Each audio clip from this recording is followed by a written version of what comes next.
प्रणाम। हम किरण शर्मा, हम मंजू शर्मा अपना चैनल पर स्वागत कर छी। नमस्ते प्रणाम देते दाई माय दीदी भाईजी चाची बहन सुन भाई सब गोटन के प्रणाम कर छी। सब गोटा प्यारा से बात ना देते रहो ना है आगा बढ़त रहो। वहां सबके कमेंट्स देख के हम बहुत खुश रह छी। खुश भेल, शॉपिंग करे चल गेल लेकिन वीडियो बनाई छोड़ देलक, टाइम से वीडियो नहीं डाला देलक।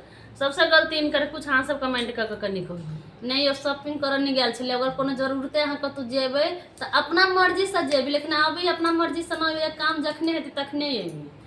कहत रहे छी कि एटा वीडियो पहले बना के इंस्टा में रख लेब त इनकर ना दिल्ली में जाइत रहे सब पहले बना के। प्यारा सा बेटी बहुत दर्द भरा गीत है। बेटी बाबा से पूछे छथिन कथी लागी हां बाबा बसबा कटावल कथी लागी मुफिला सजावल। जिनका जिनका घर बेटी रहे छे, अगर कोई दूरा पर आबै छे त उनकर हृदय धड़कत रहे छे कि हमरे लेल तनी दूरा पर कोई एलखिन ना। बहुत प्यारा सा गीत है, अहाँ सब जरूर सुनबे, जरूर कमेंट करबे। बहुत प्यारा सा गीत अहाँ सब जरूर सुन के कमेंट करबे। क्या करबे भूलबे लाइक करब, शेयर करब, कमेंट करब, हमरा सबके नहीं भूलब, बुझलिए।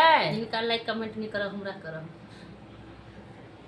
आ इनकर मुआ पुरान छे देखे छियै। नहीं कमेंट करके बताए वहां से पुरान छै कि इनकर मुआ पुरान छै, हमर मुआ नया है। कहत रहे सब दिन हम नवका पहनने छी, देखे छियै फेर पहनने छियै। द्वारा इनकरा लाइक कमेंट नहीं करब, हमरा लाइक कमेंट करब।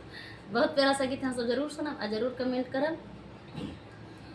कथी लागी